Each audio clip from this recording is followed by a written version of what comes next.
Welcome back, you guys. Hello, welcome back to another episode of Double Dose Remedies for the soul. We're back.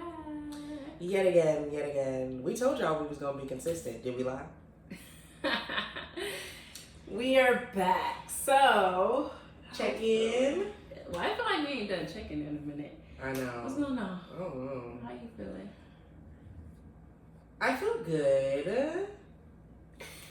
I feel good overall. Sometimes I feel like in my career, like time is not moving fast enough. But I feel like I'm comparing myself to where you are, honestly.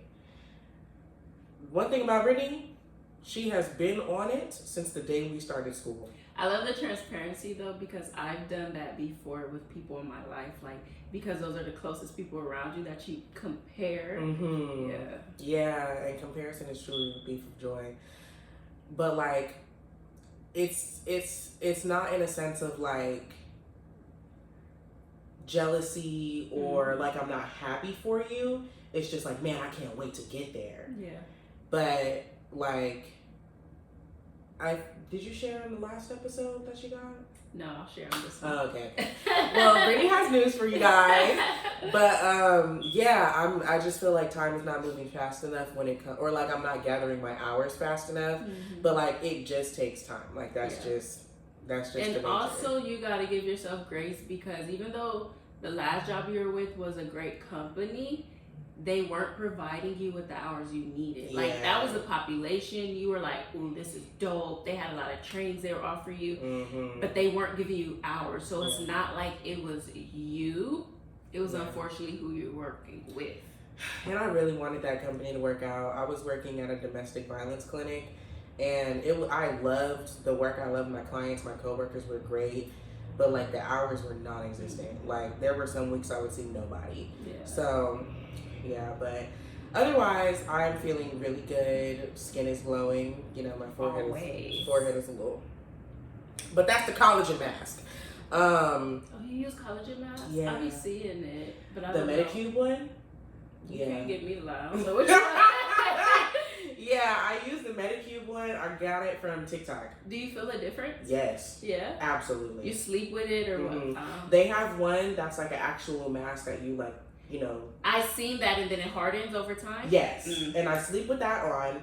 And last night I tried the sheet mask version. Okay. And you leave it on for like 1 to 3 hours, and then it goes on like pink, and then it comes off clear.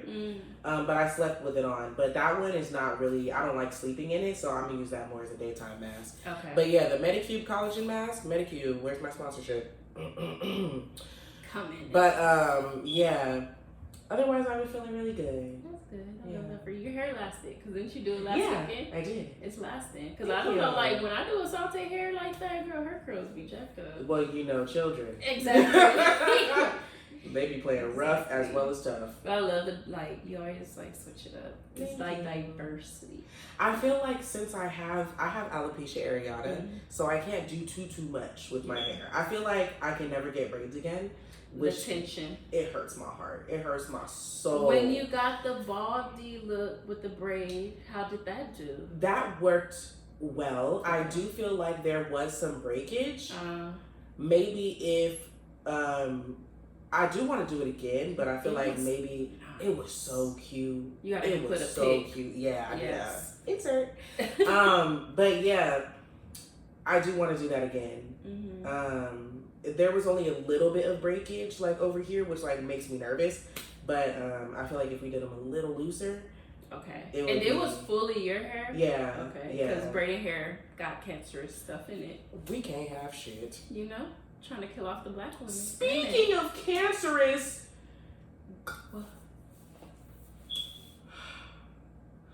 why did they have to take La Roche-Posay? Bro.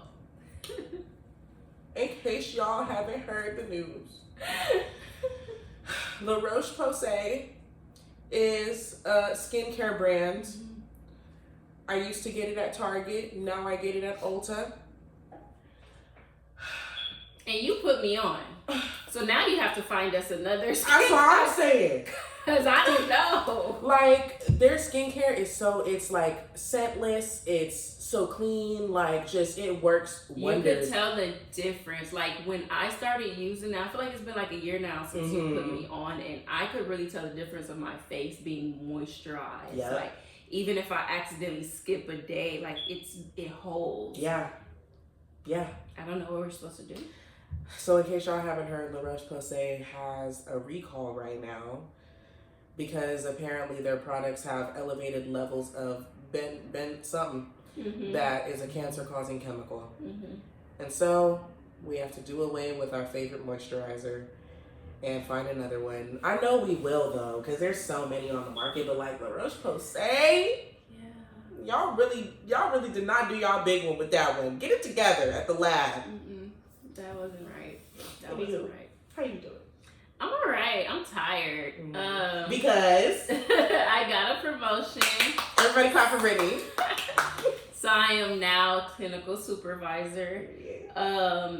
She was asking me, my supervisor was like, oh, how many clients you want? She was like, because we're not about to give you that much now that you're like about to help with management and supervising others.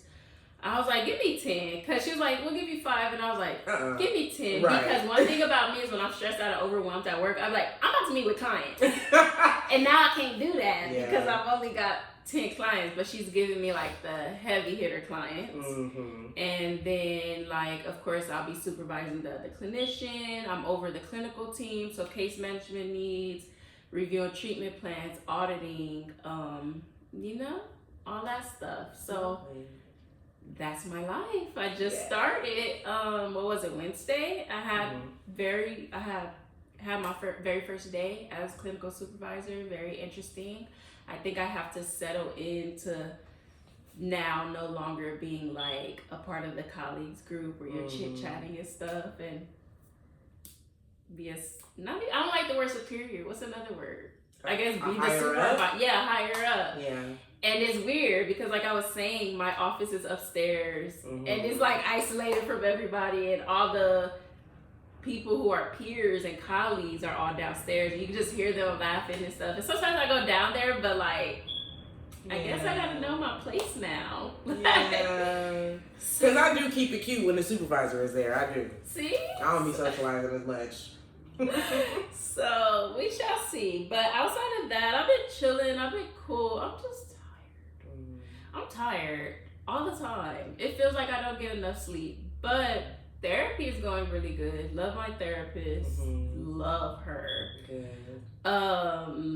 We're still, of course, in the beginning phases. So a lot of it is like rapport building. But she's like she's what I need. She's like, no bullshit, I'm gonna tell you the truth, and like I need it. So I definitely appreciate that. But she's also very empathetic. Like she has a good balance. I'm so glad you said that. Finish. Yeah, she has a good balance of like no bullshit, but also like I'm understanding and stuff. So I'm really glad. Well, we've had like 3 or 4 sessions now, so therapy. And then I also started Spanish classes. Yeah, you did. So I did have like my second Spanish class. I just like have this desire to start investing in myself. I'm like, okay, I got this promotion. I started therapy. Like I want to do stuff that makes me happy. And like, yeah, some people like drinking and partying and stuff. Not like that every now and then, but like it made me happy to like, I'm starting Spanish classes and invest in myself. So that's my life. Yay. I'm glad that you said that about your therapist, that you feel like she holds you accountable, but she's still empathetic. I was listening to, I think the second to last episode of The Read. Shout out Crystal and Kid Fury. Crystal, at the very end, she was, because Crystal got her master's in marriage and family therapy. I don't know if it's marriage and family therapy. She got her master's in some kind of therapy. And she was saying like she sees a lot of discourse about particularly Black women who desire a therapist who is also a Black woman because they feel like a Black woman is the only person who can like check them or give it to them straight or whatever. And when a lot of the times when we as Black women, like we're so used to people like giving it to us like that, when really sometimes we just need empathy and understanding. Exactly. That's what she said. And I was like, yes. Exactly. I never thought about that, but like, yes. But that's what it is, because people who are like upfront or tell us like it is or whatever are often coming from a place of observation and not experience. Mm-hmm. So it does come off a little bit like, well, who are you to say X, Y, Z? Mm-hmm. So sometimes we do need people who really understand not just like the black aspect of it, but the woman aspect of it too. Mm-hmm. And so it just makes sense to have a female therapist, and if that is black, so it feels good. I kind of also, that made me think about like, I know me as a black woman, I'm looking for a black woman therapist because we meet at those roads. But feeling like a black woman therapist is the only person who can quote unquote check me kind of also made me think about the way that we think about black women as strong and like no nonsense. Yeah. And whether or not that's helpful rhetoric. I feel like it can be, but it's often used like with negative connotations. results. Yeah, because like that was one of the things I talked about that I struggled a lot with a lot of therapists I fired is they were not black, but they all like a trigger word for me in therapy is you're so strong. I hear that in my like outside life, and then that negative connotation of like a strong, hyper independent black woman and stuff like that. So with her, I did tell her like, look, a trigger word for me is like, you're just so strong when I'm telling you everything that I'm going through. Don't want to hear that. Yeah. And she automatically understood it. And then I also was like, I don't feel like having to explain certain things, like having to articulate myself in a certain way. I just want to talk. Right. Like, and I don't want you to have to ask me what does that mean when I use a certain phrase or whatever the case may be. And then also I was just saying like we said, the cultural stuff aspect. So she totally understood, and it just like gave out quick. I feel like she learned ways to tell me that I'm strong without saying you're strong. Like she learned different ways to empower me that I'm like, okay, I need that. Right. And I feel like even a little bit past the words that we use, not having to explain that, like there are also like black people communicate a lot non-verbally. Yeah. So when you have a black therapist, they are able to be like, a lot what is was being, that right there? What did your face just do? A lot is being said without having to say it, which is good too. Yeah. And it feels good. So, and that's what I said too, like when I told her I may shut down, I want to talk about certain subjects or whatever, like I'm gonna close it off. If I don't say it verbally, it's gonna be like in my body language and stuff, so she's able to pick up on that. Like, okay, you don't want to, you know? Yeah. So yeah. But love that. Look, we're going in a whole different topic. Right. While we were talking about all these goddamn cancerous products that goes into why the heck we can't shop at certain stores and retail therapy, right? Yeah. Because I know I definitely have picked up that bad habit of retail therapy. I used to never be like that. But I have. It's in you now. It is. And it's bad. Because like when I'm like really, really stressed or overwhelmed or going through it, I just like, fuck it, what more can I lose? And I go splurge. What kinds of things do you buy? Like clothes, shoes, and really not even that. A lot of times it'd be like necessities. You'd be like, I'm stressed the hell out. Let me go get some toilet paper. The biggest pack. The biggest pack. Not the Costco pack. Let me go get like a ceramic like pot, you know, the baking thing, or let me go get this, or I'll buy stuff for Asante. Like that's my excuse. Girl, 2-3 weekends in a row, we just went shopping. This girl done got so many pairs of shoes. I was on my lunch break at the Nike store buying her shit. Not the Nike store. Well, yeah. I feel like I was generationally brought into retail therapy. My mom will deny it, but it's her fault that I'm like this. I just want you to know. When I tell you, my mom and I used to go shopping every Saturday morning. Every single one of them.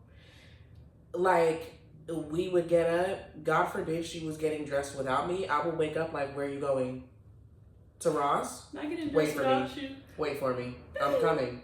And my mom, some would say I was spoiled. That's personal opinion. I deserved what I got. And I got most of what I wanted. Unless my mom really did not have the squalor to be, you know, getting it for me that day. But like, I usually got what I got. And it just gives me like a high. Like, it just, but it also has an emotional thing for me. Like, I tell everybody, when I was in college, my freshman year, and I missed my parents, I went to Macy's. Macy's was right across the street. Macy's used to be my mom's joint, okay? She works in a professional setting, and so she wears suits to work. Macy's, yeah. Yes, and so Macy's used to sell the suits. Now they sell them separately. First of all, Macy's is closing. Good riddance.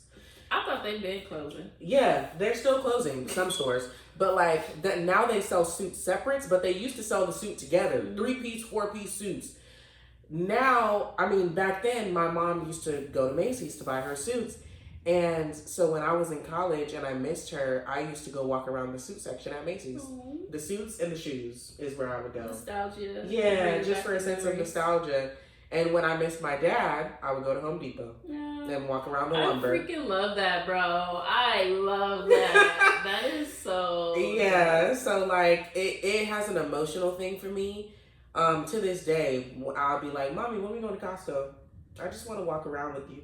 Like, I don't need nothing. I just want to walk around the store with her, watch her buy stuff. Wow. But yeah, my retail therapy is a little more emotional for me. However, in the past, like since I started getting like my own good money, yeah, Target was seeing me a lot. And that's the thing. Okay, before we go into that, mine is totally opposite from yours. So, like I said, when I'm down and out and stuff, I do retail therapy, but it doesn't really make me feel good. It's more so like, oh, what more can I do to fuck up? Because like everybody who knows me, I'm hard on myself. Yeah. And like when something don't go right, I usually like blame myself in an aspect. So then I go shopping and I'm like, oh, this was another irresponsible thing. So it's really not to make me feel good. I see it as like punishment. Wow. And then like, yes, it hits my pockets, and then I gotta show myself this is why you gotta like go hard. So you don't. It's just weird, but I don't get the high off of it.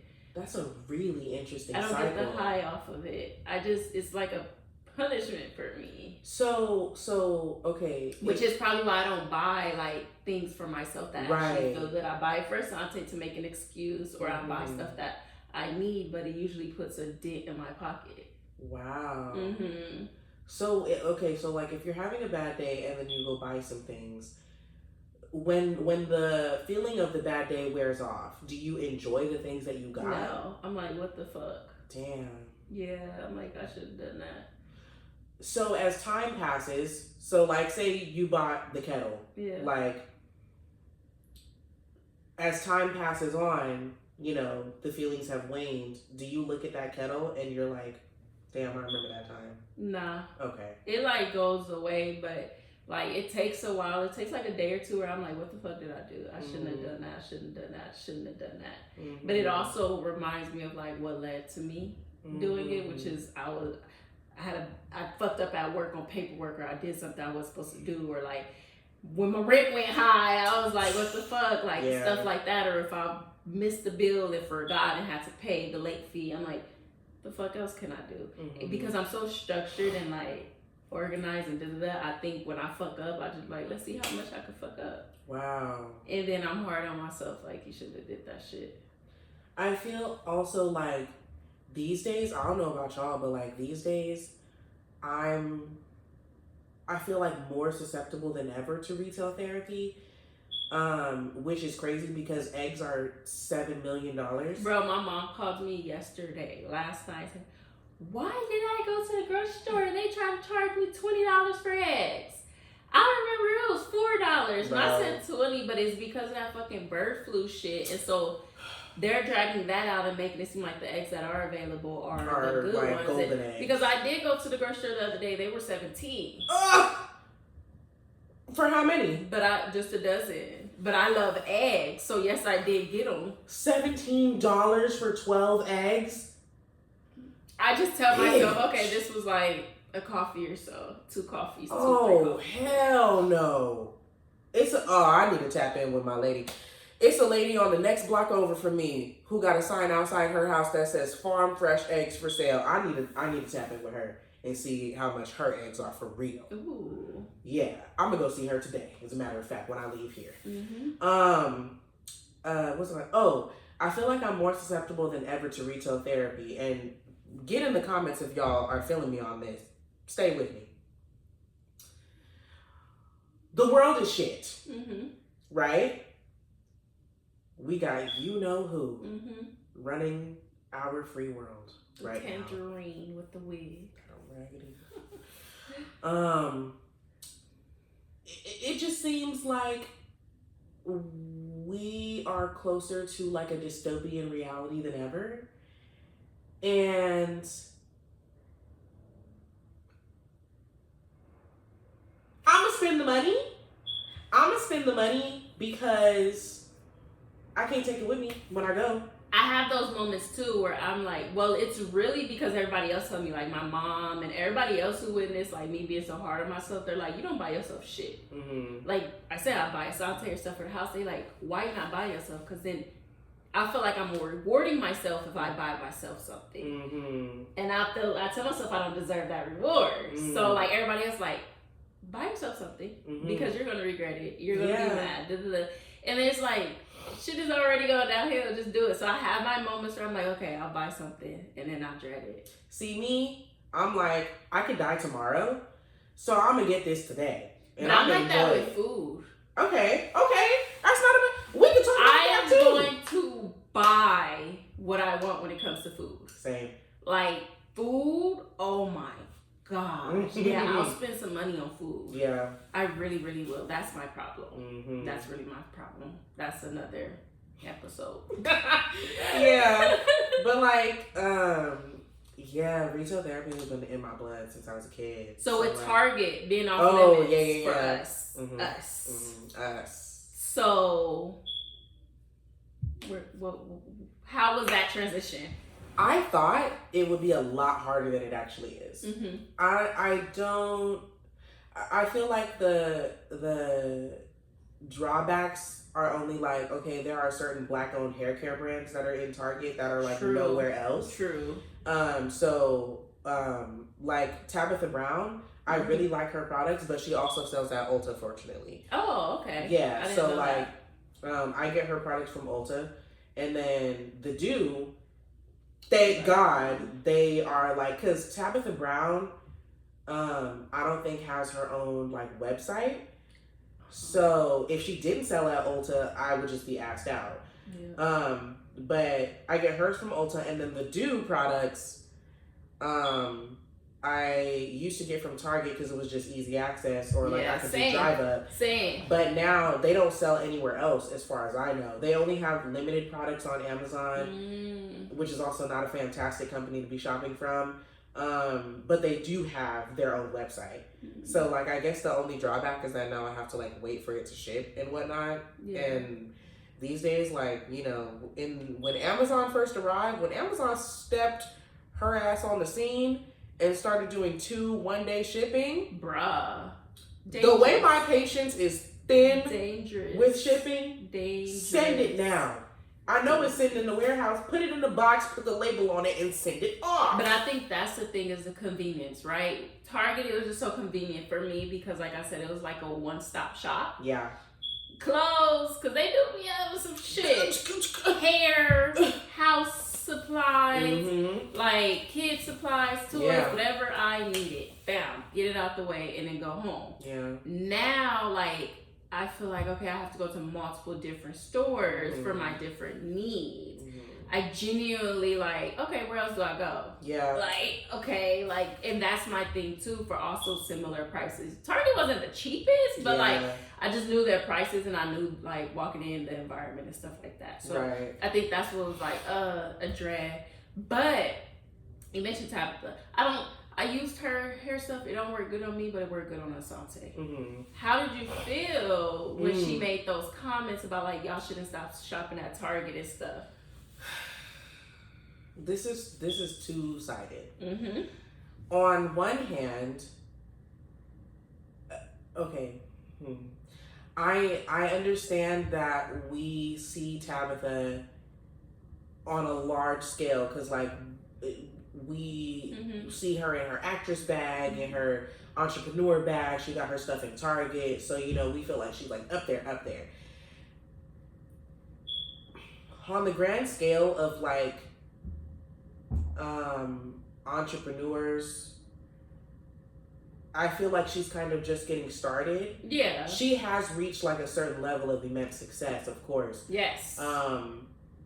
But when she said like we should still support the black creators at Target, I understood where she was coming from because she's still trying to like get her shit off, but it was tone deaf. Yeah, that's what it. It was definitely tone deaf and it was insensitive. Yes, and it came like immediately after the announcement. I was like, let it breathe. Yeah, give it time. It was more so like how I say like I am because we are, right? It for her it was I am because I am. Like forget. You felt like it was so selfish. Yeah, and it was like she was in it for herself because there also were black owned products at Target who was dropped from Target. I forgot. I literally just watched a video yesterday and she has like a card game or whatever at Target. You seen it? And she was like, they don't dropped buy her. that shit. Yeah, she was like, they dropped her. They still have her stuff in shelves because they had the products and stuff. She's like, don't buy it. Yeah. Even though it's her product, she's like, don't buy it because they dropped me. And she was like, we have thousands of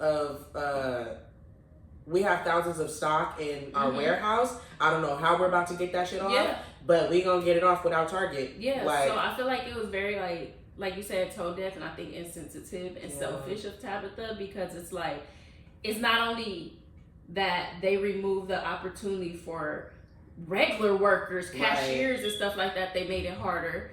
Because honestly, we don't even need DEI. Let's be real. Like DEI helps white women because they are a part of DEI, whether they want to admit they want to admit it or not. Like it barely helps the black people, but when it came to the products and the like opportunities that were presented, that's where a lot of black people were affected by DEI. And I feel like with Tabitha, yes, I believe she was still like, you know, climbing her way up, but I think she still has opportunities to sell her stuff anywhere else. Yeah. And to even build her own website and figure it out. But for her to be like, oh no, it's like, okay, you don't care about what we're standing for. And then you're also saying F you to like the other entrepreneurs and colleagues. It was unfortunate that her mindset immediately went to like, no, still support. But it's like, we want to support, but at what cost? Yeah. Like, this would be, if we were to still go in the store and buy your products, it would be us being like, okay, Target, you did away with DEI, but like, we still fuck with you. Like, it was unfortunate that that was where her mindset went, but like, I do love Auntie Tab. That's not I still watch Tab Time. I got one of her avocado cups in my... And I wanted one. And I should have got one before they did that bullshit. I got it for you. Damn. I grabbed it when we first seen her line drop. And you showed me. I went. And then right after that, that's when everything happened. They didn't have it when I went. I only got to get the 2 snack containers. I didn't get those. That was literally the only thing I got. I wanted that avocado cup so bad. Yeah. But it just didn't work out that way. But like, not shopping overall at Target has not been hard for me. I saved. Yes. Bro, I saved money. I could say that much where I'm like, oh, okay, I got money because I was going to Target like ritually every other day. Just like, oh, let's go to Target. And then get a little Starbucks and Asante get her little stuff and we just looking. Sometimes I didn't really get too much. Sometimes I walked out way more than what I needed. Way more. But I saved money. And so I'm like kind of grateful this shit happened because I'm like, okay, extra money in my pocket. Yeah. Fuck y'all, Target.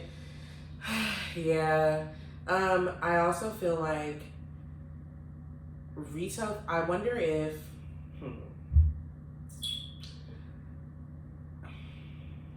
how can I say this? I wonder if retail therapy is like, do you think any one demographic of people utilizes retail therapy more than the other?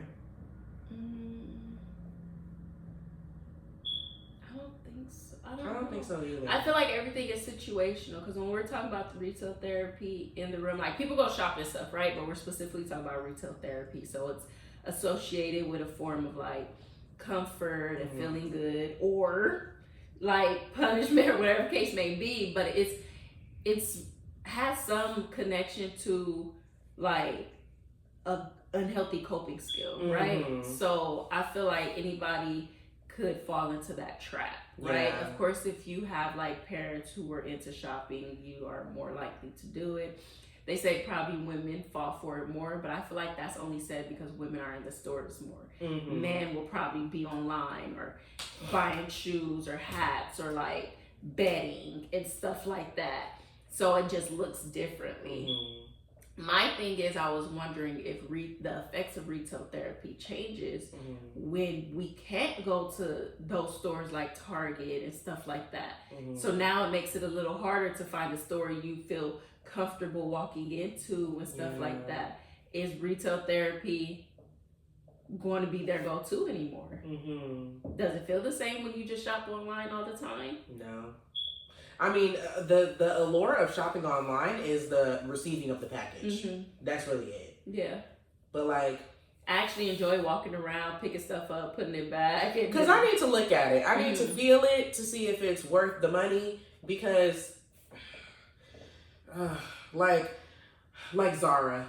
Zara is Fashion Nova in person. Can we shop at Zara or no? We can shop at Zara. Okay, I was about to say, damn, we I can ain't shop know. at Zara. No, we can shop at Zara. I'm just saying, I don't really feel like the quality of a lot of their clothes. Like, they have good quality, and then it's like no in between. I like Zara vibes, though, walking in. I do like Zara vibes. I like Zara vibes. I'm going to walk in Zara before I walk in Forever 21. That's true. That's true. It's But that's because Forever 21 be on some bullshit talking about, want to talk about it? Stop it. But it's the vibe. That's what I'm saying. That also goes with retail therapy. You're not about to go in a place where everything look hectic.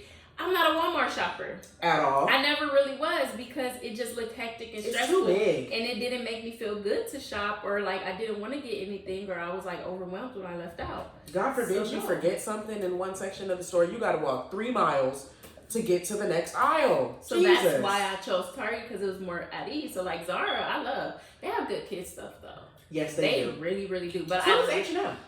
Yes, I love me some H&M. I feel like their quality has gone downhill over the years, but I do like their children's stuff. Don't know why I'm in the kids section. Don't got nan kid, but you have a guy it's kid, cute. So yeah, you got a reason to shop in the kids section now. True. My godson, his birthday is on May 3rd, and I want to go, but like he's in Atlanta, and I do not want to fly. It's scary. I don't want to fly. I'm so scary. scared. It's scary. And I be seeing the girls still flying, but it's like, that's your life and it's my life. Yeah, and I always think about the whole aspect of like, it just takes that one flight. You feel me? Like, it just takes that one flight, and I don't want to be on that one flight. At all. I'm not willing to take that chance, man. I looked up a train ride, 70 hours. Do one of those where they got the bed and stuff like that. But also, by the time you get there, you're going to be like, all right, got to turn around and go back. Right. You got to go to work. Right. So it's just like, damn. And the road trip only going to take longer. I think the only solution is just to have my best friend move here. But that means she got to get on the plane and stuff. Oh, hell. See? Well, we'll think about a solution. Anywho. Wait. I have a question. What? The boys are really into gambling these days. Do you feel like that can be a form of their retail therapy? Yeah, that's what I was saying. Betting and stuff. Yeah. Okay. Yeah. Okay. I definitely think so. What do you feel about gambling? I mean, I don't gamble. I bet. Is that not gambling? Bitch, that's gambling. You gambling your money. But look, I be doing like 25, 50. I think the most I did was like 100. Okay. And I've only lost like twice. Okay. And I'm not like, I don't crave it or anything. I literally just be like bored. I think it's funny because I'm not into sports or basketball or anything. So like, I was like, let me bet and I'll win. I'm like, look at me. And then I just go ahead and download the money. And then I don't touch the app for a long time. Okay. So, but I think people who are into gambling and betting and stuff, it's the risk factor, right? It's that high of like taking chances. You gotta figure out like the team dynamic. Cause I do my research. Right. I ain't gonna lie. I look at just be out here betting willy-nilly. I look at the stats and stuff, but I think it's like, for them, it's that like edge up, and then they also watch the game. Right. I don't watch it. I just bet, and I wake up the next day and look. Right. But they watch the game, so that's that feeling of like, I'm about to win something, or no, why they mess up? So I think it's a lot in it for them rather than for us. Those that do retail therapy, it's like if you're going to stores, the vibe, it's the picking out the clothes, you're in and out. I think the whole betting and stuff is a longer process. It lasts longer. That thrill and stuff will last way longer. I can't get with betting. I'm not like anti-betting, but like I can't get with it because when I do retail therapy, I'm leaving with something. Guaranteed. I got some shit in my hand. When you bet, you put the money out there. You might get some, you might not. I'm not a risk taker. I don't like it. I want to know that I'm getting what I want. True. And I think that's why I found it like interesting because me, like I'm a very factual person. So I look at the stats and I like to see how good of my odds are based on like is the mathing. Right. I do my research and it gives me kind of gratitude, like damn, you know what you're doing. You don't watch it or nothing, but you look into it and you're doing your research and stuff. Okay. But I haven't bet in a long time. I literally just picked up that habit this year. Yeah, I just can't do it. I went to the casino with my boyfriend when we went to Arizona, and we were sitting at that table, and I was like, "This lady put down thousands. It was like five. No. The broker was just counting the shit out, and I was over here. I don't know what I'm looking at. So I'm thinking she's counting it out, and she just won that. She counted it out, and the broker took it. I said, did she just bet that? Yeah, no.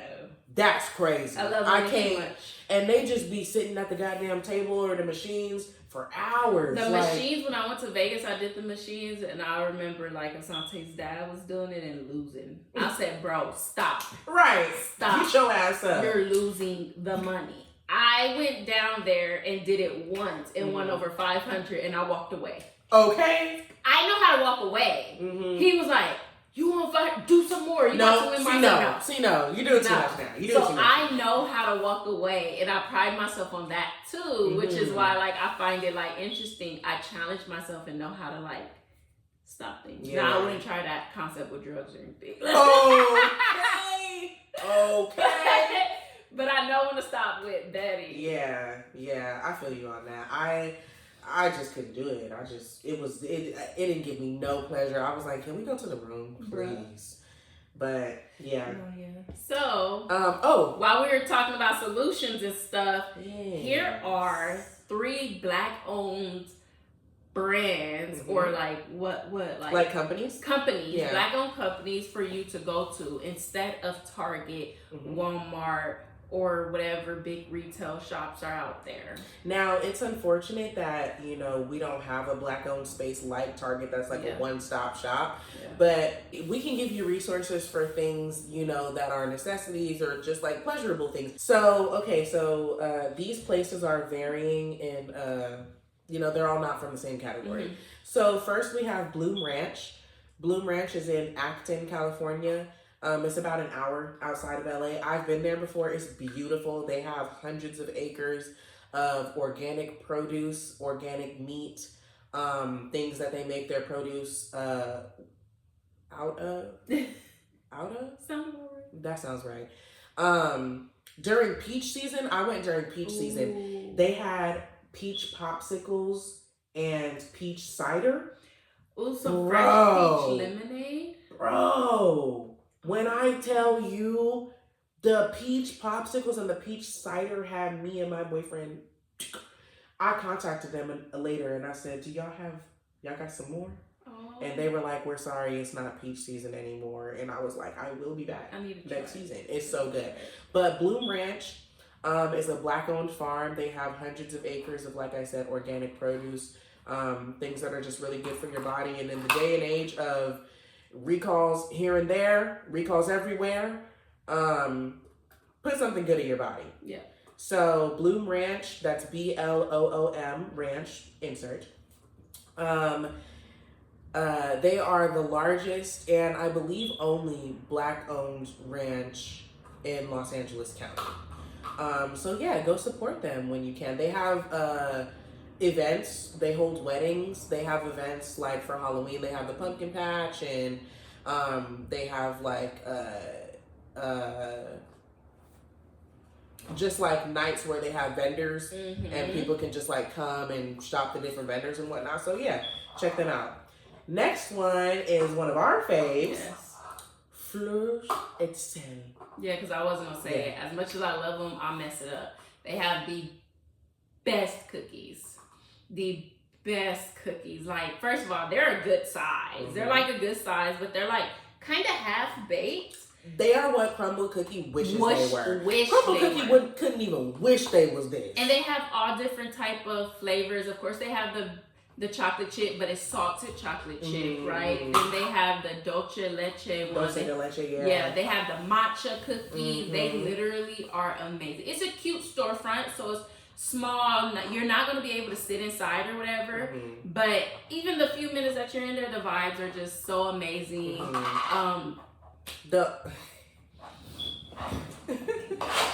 She's like, no, my toy. Yeah, the vibes are amazing. The owner is like always there. She is so nice. She's super kind. Yes. She trained. They were just doing a hiring event. Oh yeah, they were hiring for their store. I think back of store and like upfront retail. But yeah, their cookies. She changes the menu. There are some consistent flavors, but she changes the menu also every week because she doesn't. She likes experimenting with the flavors. She has some really unique flavors. So yeah, check her out. I love that place. Love it. Next is King David's. King David's is a shoe brand based in Lagos. Handcrafted shoes. When I feel like they are what Tabby's want to be. Oh yeah, it's like Tabby's Doc Marten type vibe. Yes, but elevated, girl. It's so beautiful for such a reasonable price, girl. And it's real leather. Yes. So you know what you're getting. The designs are unique. You're not going to see too many people walking out with the same style as you. These are shoes that like you step out in and people are like, "Where'd you get those?" Yeah. But I do notice that a lot of the brands that are based out of Africa somewhere, such great quality for such a great price.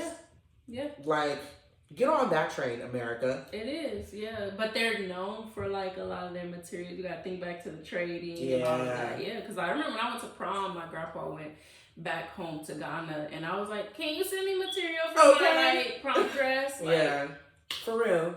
Yeah, so check out King David's. And lastly, we have Supermarket. Supermarket is a affordable Los Angeles-based organic grocery store right there on Slauson. You know, for the people, by the people. They sell organic produce for a very reasonable price. So yeah, go check them out. They are right there in the neighborhood. And yeah, they have lots of great things to offer. Yep. So those were our 4 suggestions. Moving on to our negative wisdom. I feel like it should be around like retail therapy, right? Or coping skills, right? Yeah.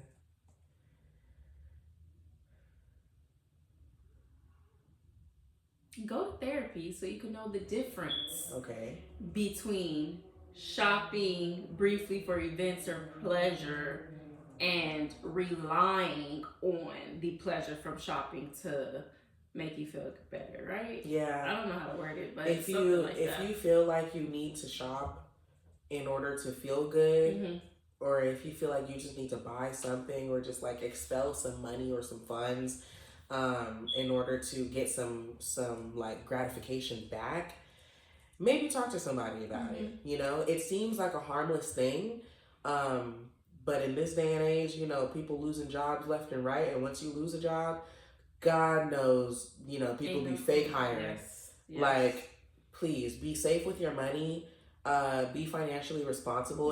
There's nothing wrong with shopping for pleasure, but it gets to a point. Yeah, you know? If you rely on it, if it's disrupting like your finances, if it's hindering like bills that you need to pay or whatever the case may be, it's a problem, and I need you to seek help. Yeah. So I guess our nugget of wisdom is, you might not be able to take the money with you when you go, but please leave yourself something for when you're here. Please. I love that. I love that. All right. There we go. Another episode of Double Dose Remedies with the Soul. Thank you so much for tuning in.